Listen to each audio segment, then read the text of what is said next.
So, you want to move to Canada. In this video, we're going to be discussing what are some of the first things that I would do if I wanted to start the process of immigration to Canada in the year 2021. Hi guys, welcome back to Kelise Travels. My name is Kelise, and on this channel we discuss immigration adventures, travel adventures, and fails as well. So today we're going to actually be discussing 5 steps that I would take to come to Canada in 2021. So this is directly from the perspective of if I were living back in my home country, which is Trinidad and Tobago, and I was planning or thinking about migrating to Canada in 2021, like what would I do first? So disclaimer, I am not an immigration consultant, and I took no formal education whatsoever in terms of immigration, and I am not qualified to give legal immigration advice. This is literally just from the perspective of my personal experience and what I would personally do. So this is just opinion and from personal experience. So for myself, my family and I have 2 small kids and a husband. We all came to Canada as permanent residents through express entry in May of 2019. I did the application completely for myself with a lot of trial and errors.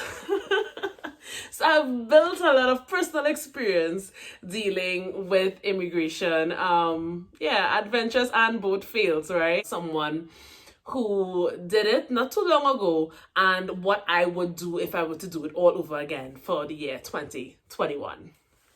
So the first thing I would say is for someone looking to move to Canada legally, to move, work, and live here. So not someone who wants to just come visit. This is for someone who wants to migrate here. They want to make here their home.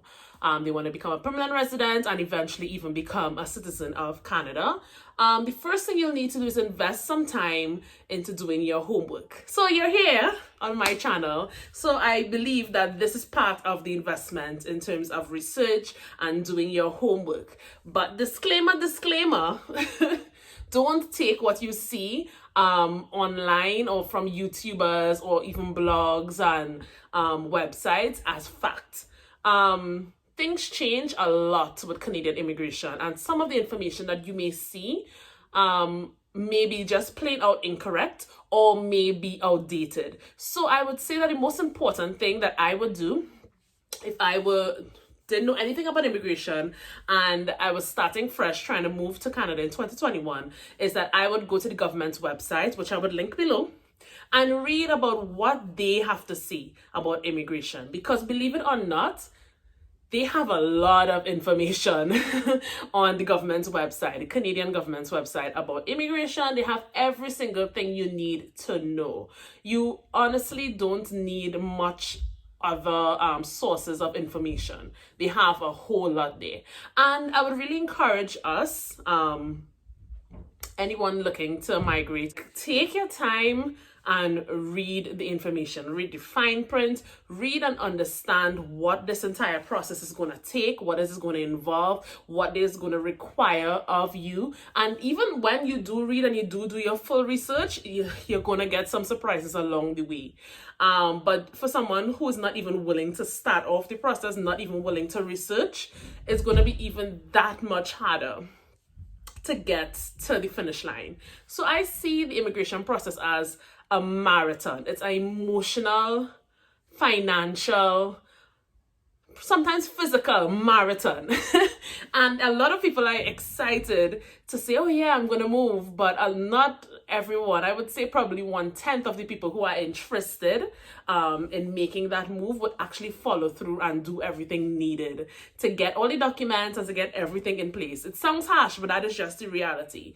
Many persons reach out to me, they want to move, but it involves more than just the will to do something. You have to really be able to follow through with action. And the first action is you have to do your research. You have to do your research, right? So spend some time reading. Looking at YouTube videos is fine. You're going to get my opinion. You're going to get my perspective. But really take a deep dive into the actual fabric of immigration and seeing what is required of you as someone who's going to be applying to enter a country legally and work and make a living and a life in a new country. Do your homework. I can't stress on this enough. The second thing I would say that I would do after doing my homework, after doing my research, to know the types of immigration. So upon doing your research, you may become overwhelmed with how many options there are. Just to name a few, there's express entry. There's family sponsorship. So family sponsorship is like you're sponsoring a wife, a spouse, a husband, a partner. Provincial nomination. Quebec selected skilled workers. The Atlantic immigration pilot. There's a special category for caregivers as well. There's something called a startup visa for persons who are looking to relocate and start a business in Canada. There's even a category for self-employed persons. There's an agri-food pilot as well. And of course, there's also the option to come as a refugee for those who really need it. So after going and doing a deep dive research into each one of those options, you can kind of get an idea of which option will be best suited for you. So for me personally, I applied to get permanent residency through express entry. Now, express entry, and again, all of these topics are actually things that I could expand on in great detail. It's way too much information to go into detail just for one video. I would probably have your hair for the rest of the day. But express entry is, for me, I'm biased because that is the way I came. So unless you're married to a Canadian and could probably apply through family sponsorship, or you have an investment, a large sum of money that you plan to invest into opening a new business, I would say apart from those two streams, express entry would be my preferred way to come to Canada as a permanent resident. And again, that is because of a variety of things. So, Kelise, how would I know if I qualify for express entry? What is express entry? So express entry is basically like, let's call it like a filter. Let's call it a filter that the Canadian government uses to select immigrants that will be most beneficial towards the fabric of Canada, towards the economy, towards their goals, right? So they give everyone who wants to apply to come to Canada, they use this system in order to select the best or the best suited immigrants for their society. So they give each person points, and you get points based on 4 factors. So factor 1 is your ability to speak English or French. Factor 2 is your age. Factor 3 would be your work experience, and factor 4 is your education. So with all of these things together, they give you a ranking. So your CRS score is you got me. Oh, say hi. Hi. All right, go on. Shoo. Skedaddle. Who is eligible for express entry? That is where the CRS score comes into play. So the CRS score is actually like a tool or a mechanism of filtration that the government uses to qualify persons for express entry. Again, these are my definitions, right? So don't come for me.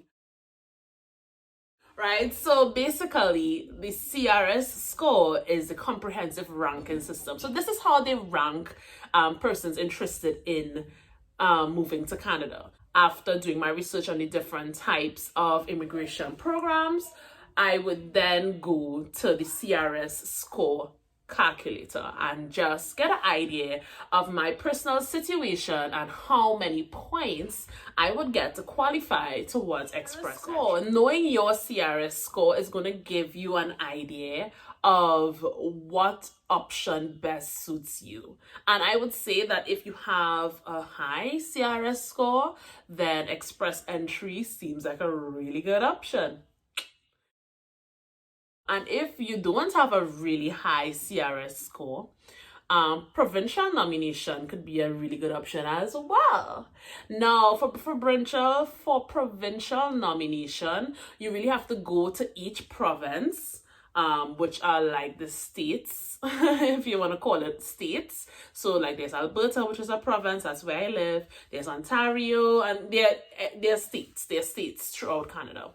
And you go to each province and you go to their websites, and you can now do some research in terms of what it will take to be nominated by this province. Again, this is just a really dry, rough summary of everything that it will need, but I'm just pointing you in the right direction, and we are going to expand on each one of these topics in the weeks coming.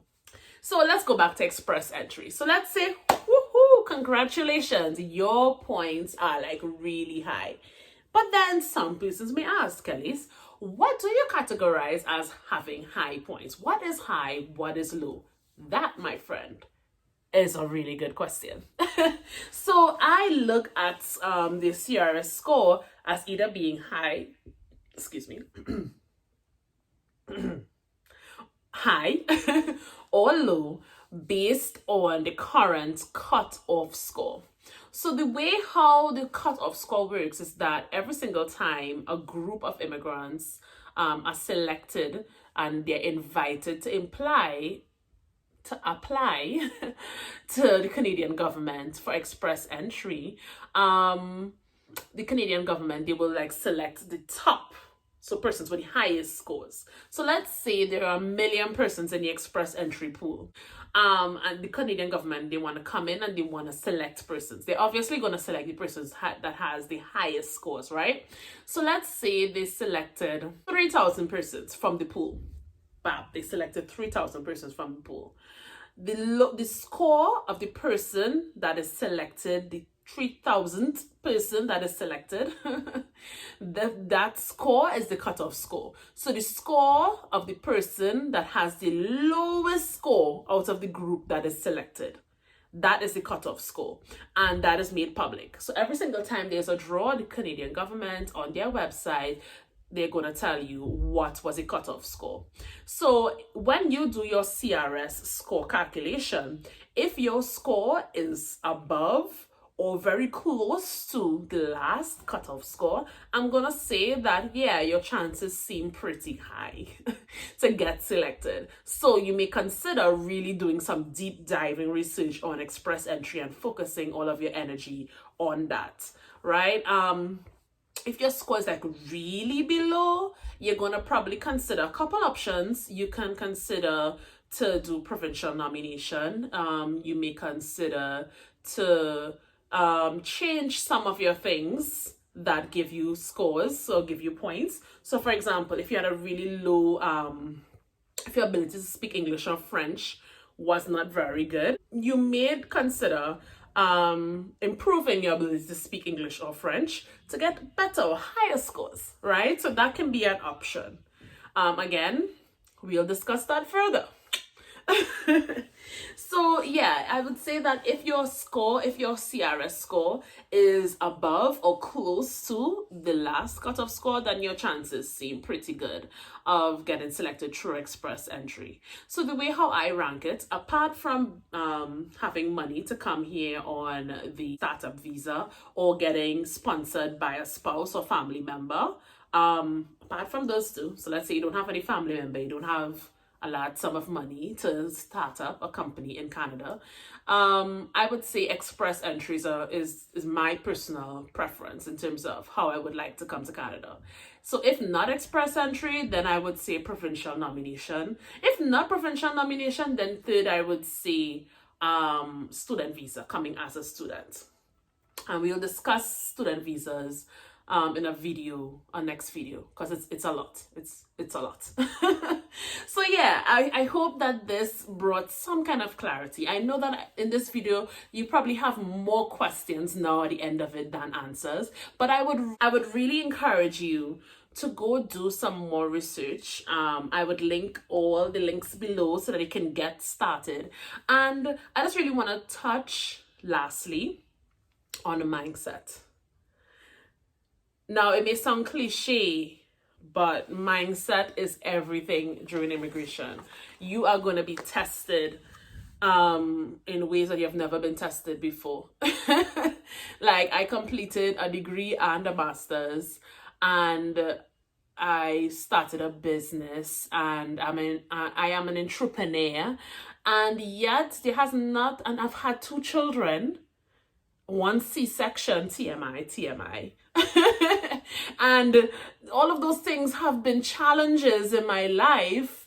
But to be honest, there has not been an experience as challenging as immigration. Just mentally, mental fatigue is real during this process. And I think that that's why most people, they start and they just like, you know what, I'm just not gonna do this because it's just too much. You're asking too much. I don't understand. And you really, if you really want to do this, you really want to move to Canada, like you have your heart set on it, before you start the process, I would say get in the right mindset.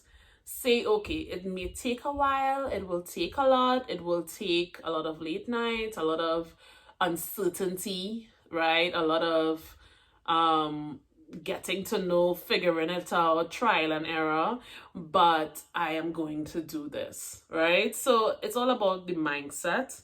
And there's power in intention. There is power in intention. So if you really want to do this, focus on it. Focus on getting it done. Take it one step at a time. And even if it takes a while, understand that there's power in intention and you're going to get there. Right? So I'm just spreading some positivity because I know that sometimes the journey can be tough. Like everything else in life worth having, it's going to be challenging. But just from one immigrant to another, I see you. I know you're probably super frustrated, but it's okay, right? Keep going, keep researching, keep bettering yourself, and yeah, go for it. All right, guys, so thank you again for tuning in. We just hit 250 subscribers, and I am super excited. My goal is to actually hit 1,000 subscribers by January of 2021. So please help me subscribe, like, and click that notification button right down there. And yes, stay tuned for more content related to immigration adventures and fails, and even more travel adventures, hopefully in the future once we are all over this Rona and we can move around freely. So guys, have a good day, and yeah, bye.